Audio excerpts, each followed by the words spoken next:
juang mengalahkan cintaku kepadamu, karena ku tahu akan hidupku ada di sini, di negeri ini, hanya untuk Indonesia. Ku tanam tekad mencintaimu tanpa syarat, hanya untuk Indonesia. Ku akan membawa dirimu ke tempat yang paling mulia. Janjiku padamu pertiwi, membayar kembali yang engkau beri.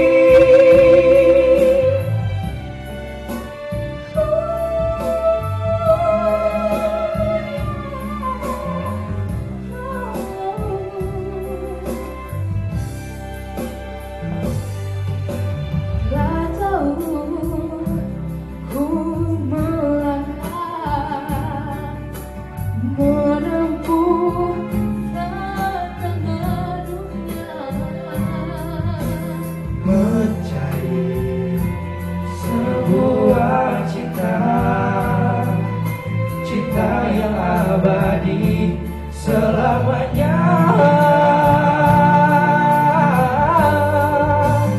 kemenang dunia aku juang mengalahkan cintaku kepadamu, karena ku tahu akan hidupku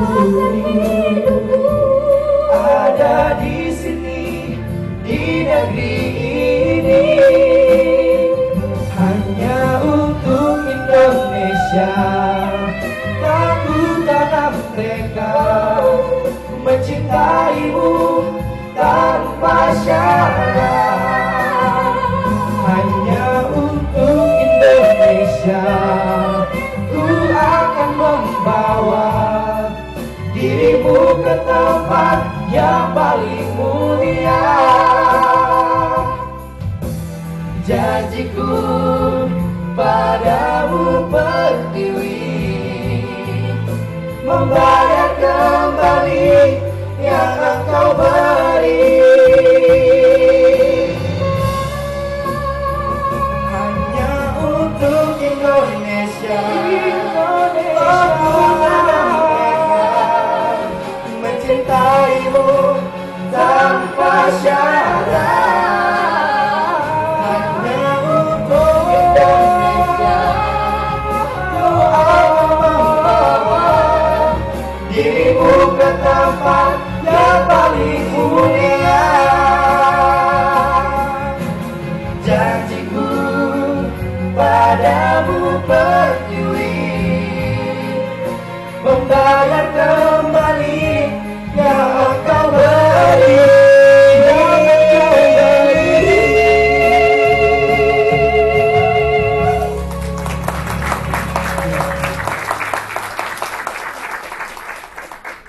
Tepuk tangan yang meriah sekali lagi untuk persembahan lagu dengan judul Mencintai Indonesia Tanpa Syarat.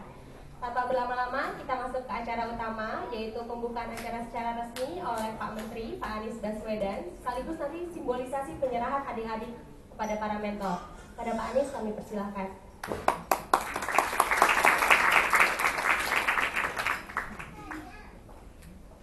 Assalamualaikum warahmatullahi wabarakatuh. Selamat malam, salam sejahtera untuk semuanya. Yang saya hormati teman-teman mentor yang malam hari ini hadir memulai sebuah kerja pendampingan untuk insya Allah calon-calon mentor 20 tahun yang akan datang. Yang saya hormati juga Bapak-Bapak Ibu dari lingkungan Kemdikbud serta adik-adik Saya bilang adik aja ya, bilang anak nanti jadi tua kita langsung. Adik-adik aja ya, adik-adik semuanya dari banyak tempat nih, Papua, Papua Barat, Sulawesi Tengah, Gorontalo, Kalimantan Barat, Kalimantan Timur, Bali, Jawa Tengah, Jogja, dan lain-lain. Bapak Ibu yang saya hormati, ini saya sebelum mulai ini saya juga baru pertama kali mendengar lagu ini. Jadi saya juga belum pernah mendengar lagu ini. Saya hanya diberitahu bahwa kalimatnya dipakai, tapi saya ini nggak pernah dengar. Jadi saya juga baru dengar mencintai Indonesia tanpa syarat. Sebenarnya ini sebuah diskusi, ngobrol dengan teman-teman para sutradara. Mas Aditya Gumai ini kemudian mencatat pada waktu itu sambutan catatan dibuat lalu dijadikan sebuah lagu. Tapi saya rasa dalam konteks ini itu para mentor di sini dan kita semua sebenarnya masuk dalam kategori yang sudah mendapatkan begitu banyak dari Republik. Dan bagian kita sekarang adalah mengembalikan yang sudah kita dapat. Karena itu saya sering merasa kalau ada yang tanya apa yang bisa kita berikan untuk Indonesia, rasanya bukan kita berikan, rasanya apa yang bisa kita kembalikan untuk Indonesia, bukan kita berikan, karena kita sudah dapat terlalu banyak dari Indonesia. Dan dengan semangat itu juga sebetulnya program ini belajar bersama mentor kita mulai. Teman-teman semua, belajar bersama mentor ini ada dua sebenarnya. Yang satu adalah belajar bersama maestro. Sama, bedanya kalau maestro adalah para seniman, para budayawan. Yang bersama mentor itu teman-teman yang berkarya di luar bidang khusus kesenian dan kebudayaan. Dan saya pribadi termasuk salah satu yang pernah mengalami seperti yang adik-adik rasakan. Mentor itu, saya pernah mengalami baik yang jangka pendek maupun yang jangka panjang.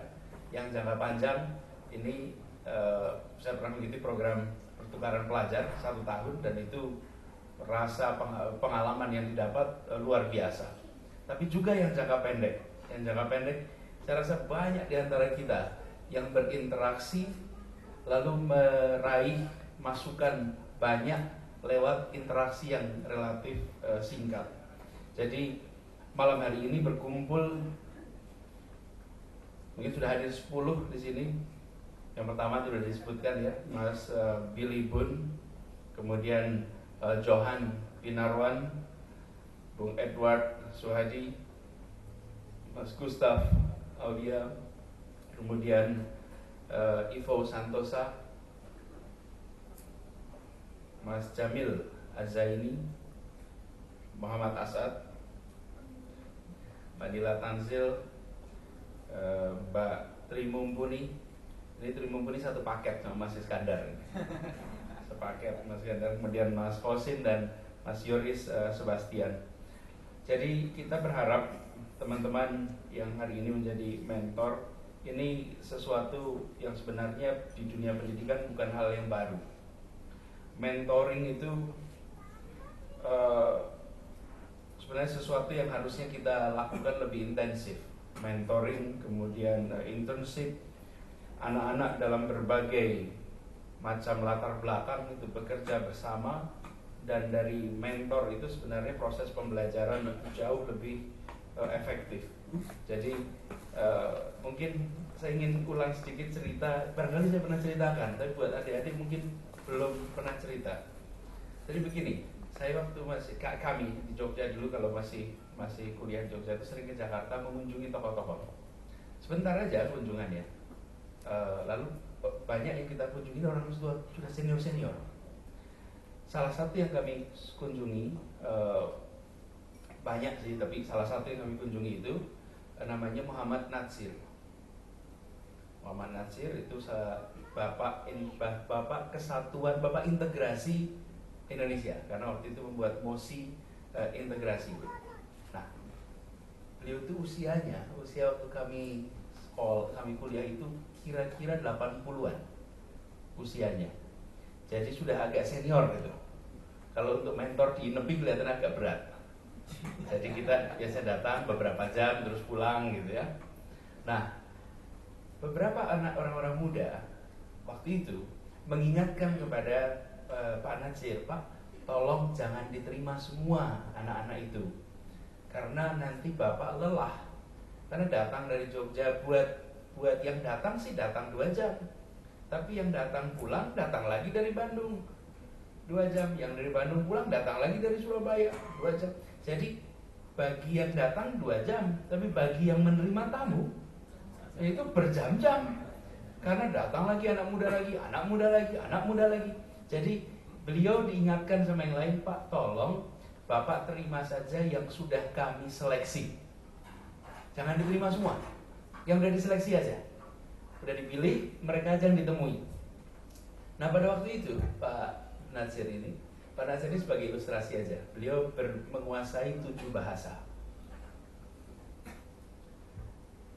dan kuliahnya di dalam negeri. Jadi bukan kuliah di dalam negeri, menguasai 7 bahasa. Kemudian pernah menjadi namanya Ketua Robitoh Alam Islami, Persatuan Umat Islam sedunia.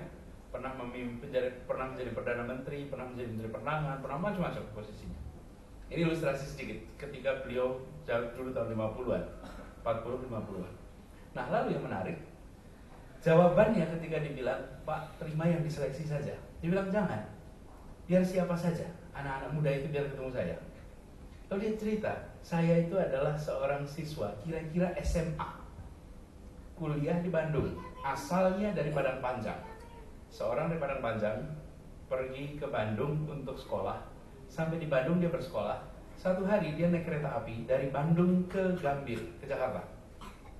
Di kereta itu berhenti banyak orang, lalu keretanya berhenti di Jatinegara. Ketika berhenti di Jatinegara, banyak penumpang turun, dan dia tidak turun karena turunnya mau ke Gambir. Lihat ada orang tua di gerbong yang sama, rasanya kenal wajah. Ilustrasi. Jadi begitu keretanya mau bergerak dari Jatinegara, beliau mendatangi bapak tua itu, terus menyapa, Assalamualaikum, apakah Bapak Pak Cokro Aminoto? Terus iya, saya Cokro. Lalu duduk, pindah, ngobrol lah Natsir SMA itu dengan Cokro Aminoto. Dari dari Jatinegara sampai ke Gambir. Obrolannya simple sekali. Tidak bicara tentang kebangkitan perjuangan. Dari mana nak, belajar apa? Ini kan orang tua sama anak SMA, Dan di situ Natsir itu sedang saya melihat figur yang di dalamnya ada akumulasi pengalaman, pengetahuan, semangat yang luar biasa. Pembicaraan singkat, kalau kita hitung mungkin 20 menit mungkin antara Jatinegara sampai Gambir. Selesai di Gambir mereka turun, salaman, pergi. Dan kata Natsir, sesudah itu saya berubah. Sesudah itu dia menjadi belajar banyak bahasa. Sesudah itu dia menjadi menulis. Sesudah itu dia baca banyak. Sesudah itu dia mengikuti rutenya Cokro Aminoto. Kejadiannya sederhana sekali. Dan Cokro itu adalah orang yang sangat menyengat. Yang tersengat 20 menit saja jadi seperti Natsir. Bayangkan yang kos bersama Cokro Aminoto. Itu kalau pembangkit energi itu PLTN. Nuklir itu. Kira kalau kena itu strumnya luar biasa besar. Kan ini Bapak sekalian. Dan apa yang terjadi? Dua murid ini, yang satu Natsir, yang satu Soekarno, dua-duanya sempat berbeda pandangan agak keras, tapi dua-duanya tersengat oleh figur yang sama, namanya Cokro. Interaksinya hanya 20 menit, tapi impact-nya panjang sekali. Dan kita sering sekali, saya pribadi pernah mengalami. Saya kuliah di Jogja, datang ke Jakarta, nginep. Waktu itu ada acara, sempat menginap di rumahnya almarhum Nurholis Majid. Jadi ketika menginap di rumahnya Cak Nur, saya ingin tahu seperti apa sih orang ini tuh kegiatannya, kesehariannya. Jadi ketika saya bangun pagi-pagi, Jadi tahu jam 4:04 pagi, Cak Nur itu sudah bangun, sudah bersiap untuk sholat subuh, dan kemudian selesai sholat subuh beliau tadarus sendirian di ruang tengahnya. Lalu selesai itu semua olahraga sebentar, begitu olahraga sebentar masuk ke ruangannya, mulai membaca dan nulis. Belum sarapan. Sesudah itu sarapan bersama, saya perhatikan. Dan begitu saya lihat apa yang dikerjakan sehari-hari. Yang dikerjakan sehari-hari itu hanya membaca dan menulis. Lalu saya katakan ini perlu stamina dan self disiplin yang luar biasa. Kita kalau ada waktu kosong kan ketap-ketik gitu. Ya, dan ini enggak. Ini waktu kosong ditaklukkan untuk apa? Untuk membaca, untuk menulis. Dan apa yang dihasilkan? Pikiran-pikiran yang luar biasa. Saya lihat dari dekat, dan sekali itu saya katakan kalau orang yang bilang Cak Nur ABCDFG, saya lihat dari dekat cara hidupnya keseharian. Dan ini contoh saja. Jadi Bapak Ibu sekalian, yang sekarang kita sedang coba, ini adalah program pertama. Ini pertama, ukurannya kecil, tapi let's start with big idea, start small, and do it now. Dan itu yang kita kerjakan sekarang. Jadi Bapak sekalian, meskipun ukuran kita masih kecil, pesertanya jumlahnya sedikit. Kalau dihitung, hostnya ini 11. Tapi 11